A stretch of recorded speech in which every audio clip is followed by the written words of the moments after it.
बंध पढ़ चुके हैं दूसरे लेक्चर में। अब हम ये तीसरा लेक्चर है रासायनिक बंध में, इसमें हम पढ़ेंगे कोवैलेंट बंध। कोवैलेंट बंध के प्रकार कितने होते हैं, इनकी प्रॉपर्टीज़ क्या होती है और इनके लिए कुछ थियरीज आती हैं, तो वो हम थियरी पढ़ेंगे। तो आइए हम पढ़ते हैं कोवैलेंट बॉन्ड।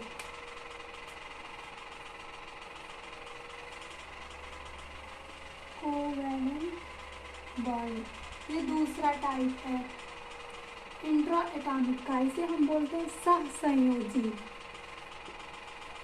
सहसंयोजी आबंध। सहसंयोजी आबंध इसे हिंदी में बोलते हैं सहसंयोजी आबंध और इंग्लिश में बोलते हैं कोवैलेंट बॉन्ड। तो देखिए इनको हम 3 आधार पे वर्गीकृत कर सकते हैं। पहला जो इनका वर्गीकरण का आधार होगा वो होगा कि पोलैरिटी। पोलैरिटी ध्रुवणता।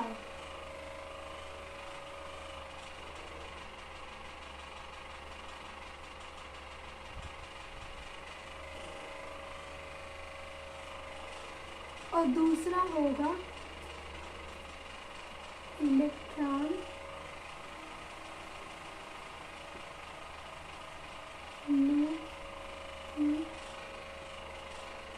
साझेदारी।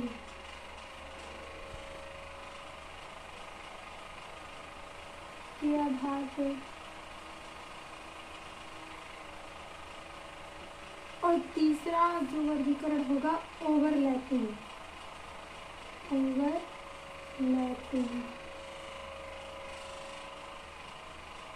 जिसे हम बोलते हैं अतिव्यापन।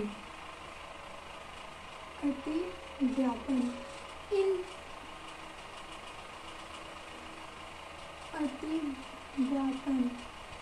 3 आधार पे हम कोवैलेंट का वर्गीकरण पढ़ेंगे।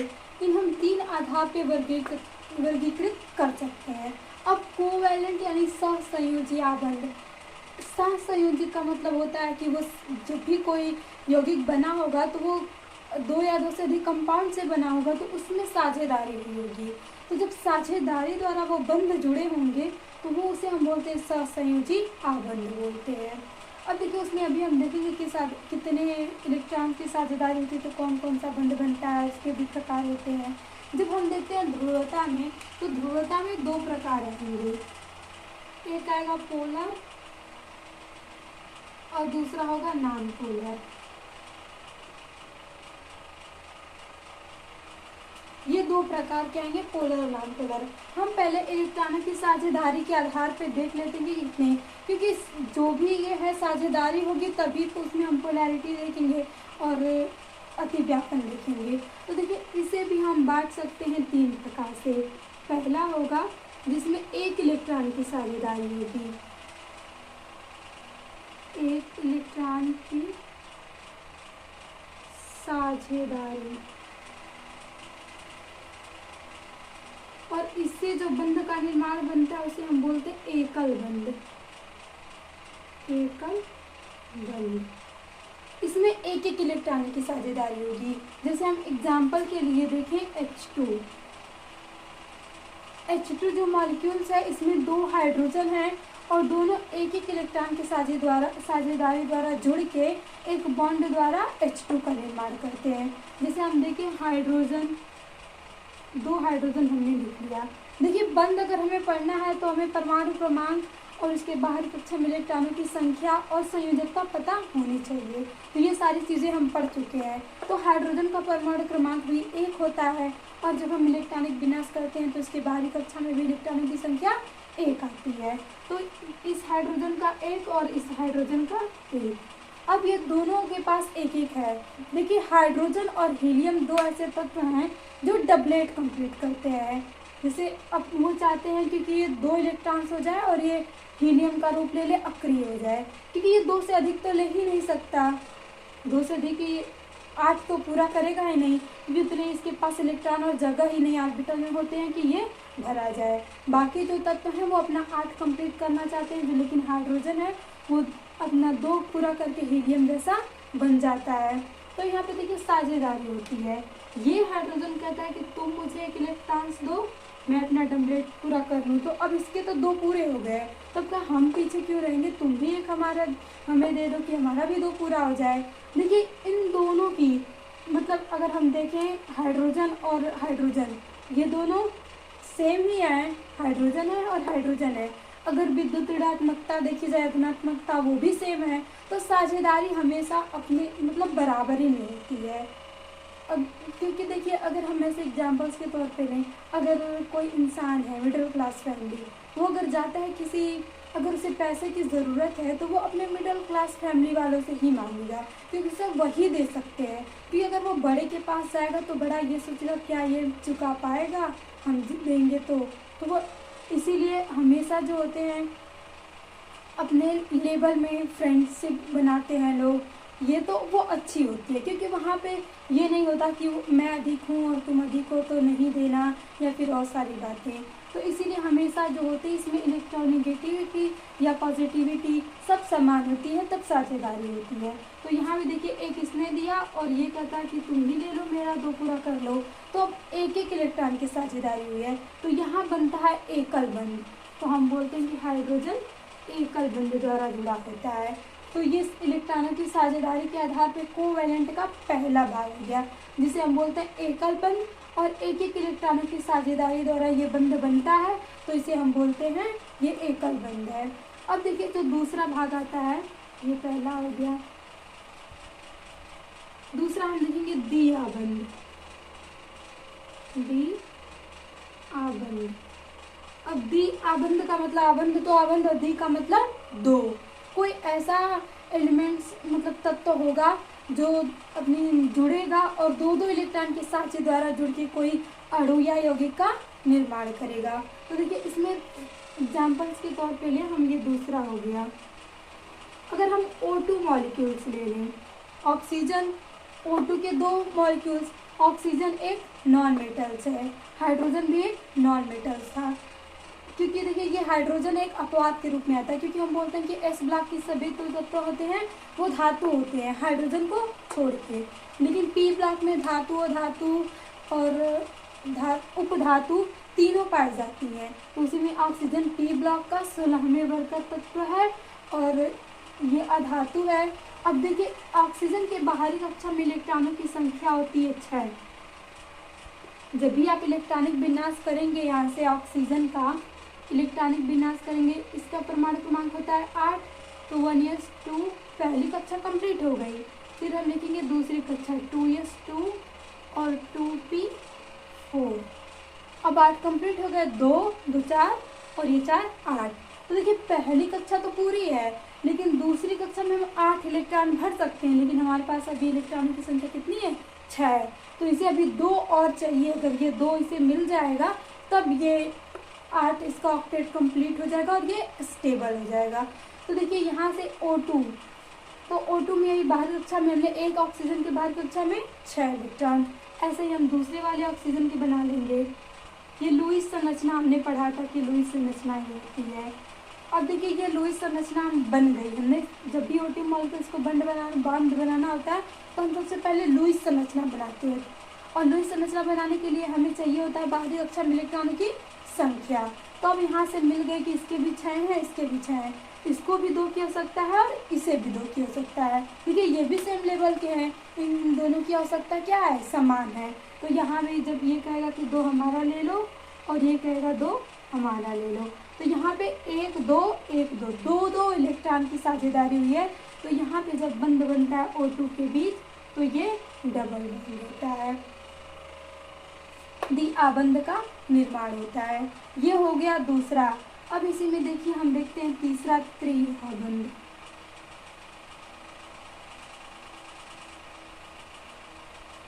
त्रिआबंध, अब आप त्रिआबंध का मतलब कि 3 बंध बनेंगे। तो हम इसका एग्जाम्पल देख लें तीसरे पे, N2 मॉलिक्यूल्स ले लें हम, नाइट्रोजन। अब हम फिर वही काम करेंगे, या तो अगर हमें पता है कि इसके बाहरी कक्षा में इलेक्ट्रॉनों की संख्या क्या है तो सीधे हम लुईस संरचना बना लेंगे। अगर नहीं पता, भूल जाते हैं, तो हमें इलेक्ट्रॉनिक विन्यास आता है तो हम नाइट्रोजन का इलेक्ट्रॉनिक विन्यास कर लेंगे और उससे पता कर लें कि बाहरी कक्षा में इलेक्ट्रॉनों की संख्या कितनी होती है। तो नाइट्रोजन के बाहरी कक्षा में इलेक्ट्रॉनों की संख्या होती है 5, इसके भी 5 होती है और यहाँ पे भी 5 होती है। अब देखिए इसके भी 5 है, इसके भी 5 है, दोनों को ऑक्टेट पूरा करने के लिए आवश्यकता है 3 इलेक्ट्रॉन की। अगर इसको भी 3 मिल जाए और इसको भी 3 मिल जाए तो इनके जो अष्टक है वो पूरे हो जाएंगे। तो अब ये दोनों सेम हैं तो कहेंगे मुझे भी आवश्यकता है 3 की, तुम्हें भी आवश्यकता है, चलो हम साझेदारी कर लेते हैं और जैसे दोनों की आवश्यकता पूर्ण हो जाएगी। तो ये भी मान जाता है, तो यहाँ से क्या आती है, साझेदारी हो जाती है। और कितने इलेक्ट्रॉनों की, 3 इलेक्ट्रॉनों की है, तो यहाँ से बंध बनता है ट्रिपल, N2 के बीच ट्रिपल बंध का निर्माण होता है। ये हो गए इलेक्ट्रॉनों की साझेदारी के आधार पर जो बंध बनते हैं उनके प्रकार। ये 3 प्रकार के होते हैं, एकल बंध, द्विआबंध, त्रिआबंध। इसे हम बोलेंगे सिंगल बॉन्ड, यहाँ से डबल बॉन्ड,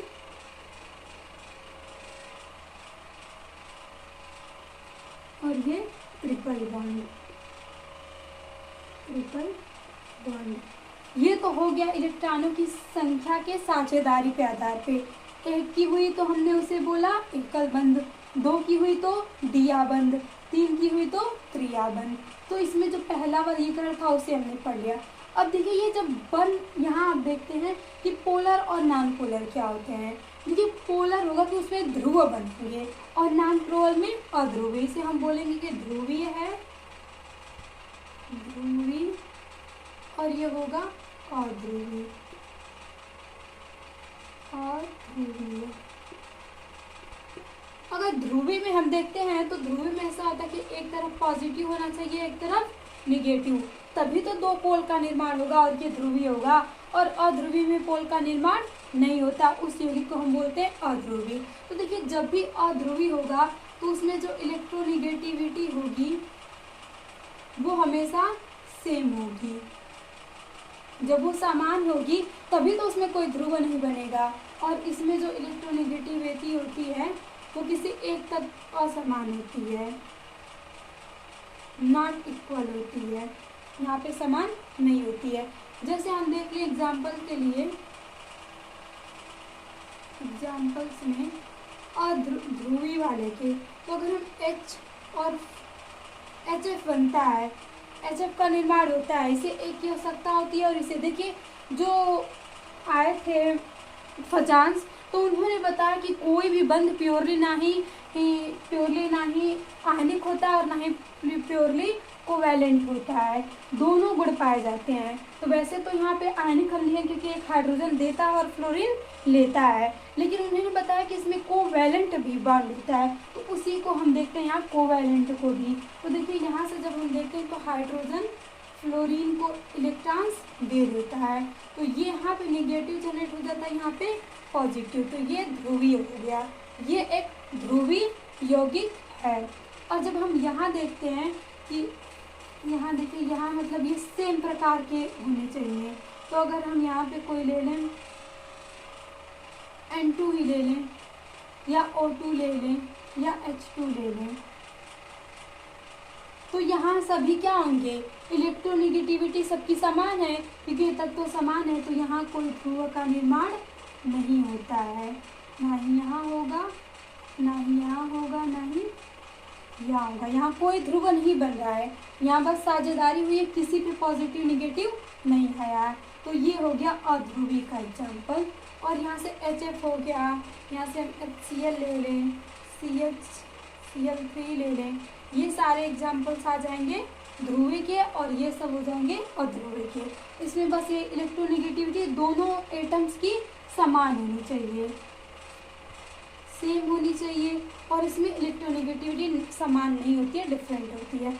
अब देखिए दो जो हम पढ़ रहे थे वर्गीकरण का आधार, तो 2 आधार हमने पढ़ लिया, पोलैरिटी क्या होती है और इलेक्ट्रॉनों की साझेदारी द्वारा कौन सा बंध बनता है। अब हम देखेंगे अति व्यापन। हम अति व्यापन किसे कहते हैं, देखिए यहाँ पे जो ऑर्बिटल्स हैं उनमें जब बंध बन रहा है तो देखिए लेन देन हो रहा है ना, तो यहाँ से पहले अगर हम अतिव्यापन के लिए देखें।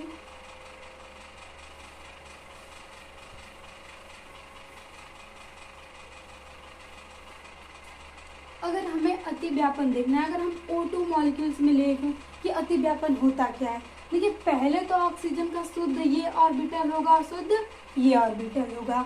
दो ऑक्सीजन के ये होंगे परमाणु, यहाँ से हम ऑर्बिटल देख लें तो ये शुद्ध शुद्ध होंगे दोनों, ये तो शुद्ध अवस्था में है। लेकिन जब इनके बीच बंध बनता है, साझेदारी होती है, तब इनके जो परमाणु की संरचना वो पास आती है और दोनों में क्या होता है, अतिव्यापन। जैसे यहाँ से ये O2 हो गया और ये O हो गया, तो यहाँ से ऐसे बन जाता है। तो यही देखिए, इसके भी गुण आ जाते हैं इसमें, इसके भी गुण इसमें आ जाते हैं, तो इसी को हम बोलते हैं अतिव्यापन हो रहा है। ये जैसे कैसे होता है, तो ये दो प्रकार से होते हैं, एक होता है अक्षीय और दूसरा होता है पार्श्व अतिव्यापन। एक अक्षीय अतिव्यापन होता है और एक पार्श्व अतिव्यापन होता है। देखिए अक्षीय अतिव्यापन का मतलब कि हेड ऑन, इसे हम बोलते हैं अक्षीय को हम बोल सकते हैं हेड ऑन।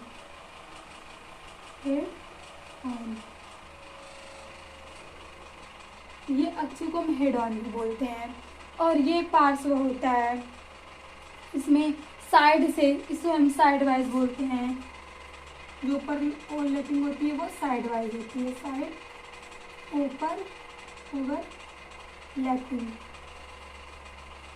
ठीक है, जो S और P और D, इनके जब हम ऑर्बिटल के देखते हैं कि संरचना कैसी होती है, तो S का जो ऑर्बिटल होता है वो गोल होता है, सर्कल होता है, और P का जो ऑर्बिटल होता है वो ऐसे होता है। और 3 ऑर्बिटल होते हैं वो अलग अलग डायरेक्शन में, तीनों डायरेक्शन में हो सकते हैं। तो S और P के ऑर्बिटल ऐसे होते हैं। D के भी डंबलाकार होते हैं और S के, तो D के 5 होते हैं और P के कितने होते हैं, यहाँ पे इसके 3 होते हैं। और हम D ले लेंगे तो ये अलग अलग दिशा में ये 5 और S के तो ये सर्कल होते हैं। तो देखिए हेड ऑन कैसे संभव है, या तो दो यस आ जाए, क्योंकि दो जब ये गोल वाले ऑर्बिटल लेंगे तब हो सकता है कि यहाँ पे ऐसे बन जाए, हेड ऑन हो जाए, अक्षीय हो जाए। क्योंकि यहाँ पे देखिए अक्षीय हो रहा है, ओवरलैपिंग होगी तो अक्षीय होगी।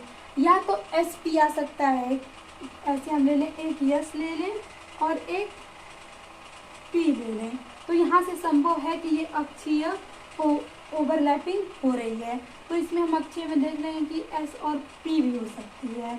ये अक्षीय का एग्जाम्पल है, अक्षीय अतिव्यापन, अक्षीय अतिव्यापन। जब अक्षीय अतिव्यापन में जो पहला होगा SS होगा, दूसरा होगा SP और तीसरा PP भी तो हो सकता है।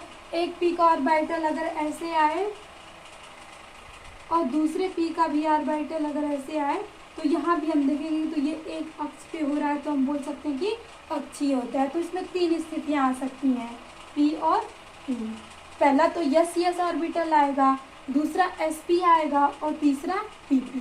तो अक्षीय अतिव्यापन इन तीनों स्थितियों में हो सकता है। और जब अक्षीय अतिव्यापन होता है तो इससे जो बंध का निर्माण बनता है उसे हम बोलते हैं सिग्मा बंध,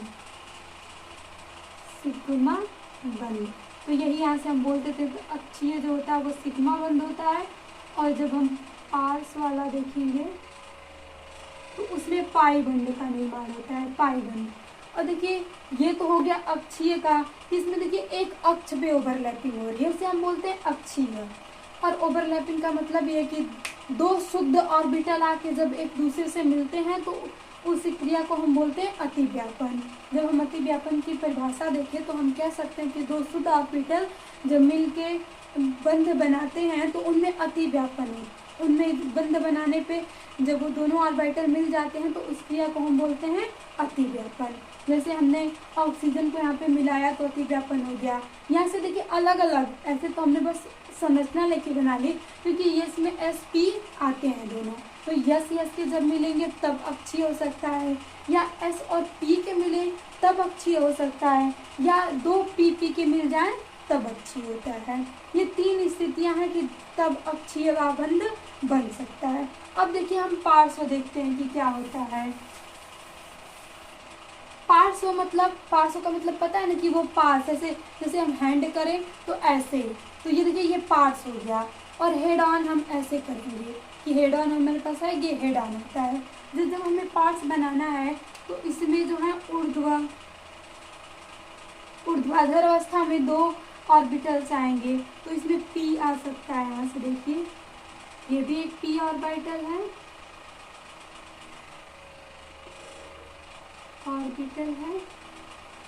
और ये भी पी ऑर्बिटल है। यहाँ पे पार्श्व अतिज्ञापन हो रहा है, साइड से अतिज्ञापन हो रहा है। ये देखिए ये जो ऑर्बिटल होता है ये हेड होता है, और ये ऐसे हो रहा है, तो ये पार्श्व से। यहाँ से देखिए अगर हम करें तो इसे हम बोलते हैं कि ये एक्सिस है, और ये मतलब हम बोल सकते हैं कि ये लंब होता है, और इसे हम बोलते हैं ऊर्ध्वाधर लाइन,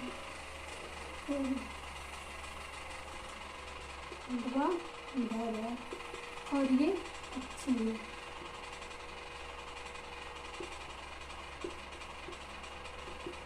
तो जब पी के ऑर्बिटल 2 इस अवस्था में आते हैं, जैसे वो ऊर्ध्वाधर आए, तब वहाँ पे जो ऑर्बिटल का ओवरलैपिंग होती है उसे हम बोलते हैं कि वो पार्श्व ओवरलैपिंग हो रही है। और जब अक्ष पे वो दोनों मिलते हैं तो उन्हें हम बोलते हैं कि वो अक्षीय ओवरलैपिंग होती है। और देखिए जब पार्श्व ओवरलैपिंग होती है तो यहाँ से निर्माण होता है पाई बॉन्ड।